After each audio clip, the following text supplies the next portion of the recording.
Bismillahirrahmanirrahim. Halo semuanya, kembali lagi di pembelajaran Bahasa Indonesia. Kali ini kita akan membahas materi tentang teks berita, yaitu mengenali struktur dan unsur teks berita. Struktur teks berita itu dikenal dengan istilah piramida terbalik. Mengapa demikian? Karena dengan penyajian informasi seperti piramida terbalik, segi kepentingan suatu informasi semakin berkurang. Jadi, di dalam berita itu, informasi yang paling penting terletak pada bagian atas. Mari kita bahas, ada apa saja di dalam struktur teks berita yang dikenal dengan istilah piramida terbalik ini. Yang pertama adalah kepala berita. Kepala berita adalah bagian awal yang memuat informasi penting.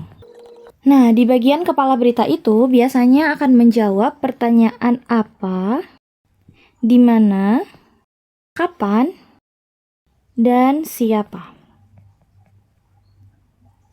Sehingga informasi yang ada di dalam kepala berita itu adalah informasi-informasi penting dan biasanya informasinya lebih banyak daripada struktur yang lainnya. Struktur yang kedua yaitu tubuh berita. Nah, tubuh berita itu adalah bagian tengah yang menjelaskan peristiwa yang terjadi.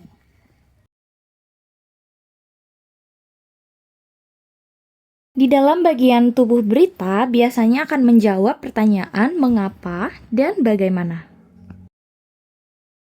Struktur yang terakhir disebut dengan ekor berita. Nah, struktur ekor berita ini adalah struktur yang mencantumkan informasi tambahan.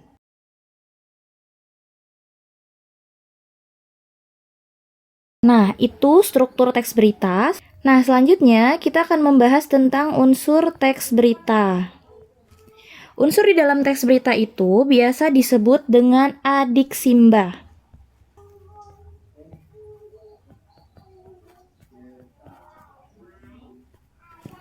Adiksimba itu apa saja? Jadi, adiksimba itu terdiri dari apa, kemudian di mana, kemudian kapan, siapa, mengapa, dan bagaimana.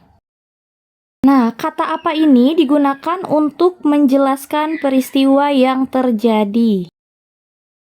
Kemudian di mana itu akan memberitahu lokasi peristiwa terjadi.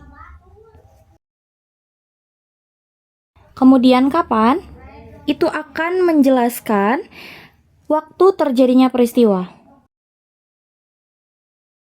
Selanjutnya siapa, itu akan menjelaskan siapa saja pihak yang terlibat atau orang-orang yang terlibat dalam peristiwa tersebut. Kemudian pertanyaan mengapa, itu akan menjelaskan atau jawaban dari penyebab, alasan, atau latar belakang peristiwa.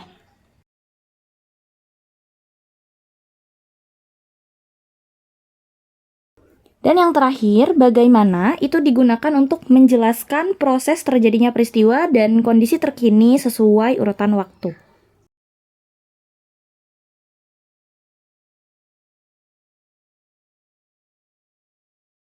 Nah, jadi struktur dan unsur berita itu saling melengkapi. Di dalam struktur teks berita, itu sudah pasti akan ada unsur-unsur yang terlibat, seperti pertanyaan apa, di mana, kapan, siapa, mengapa, dan bagaimana. Jadi kedua hal ini merupakan hal yang paling penting di dalam sebuah teks berita. Sekian pembahasan materi tentang struktur dan unsur teks berita. Sampai jumpa di materi berikutnya. Terima kasih.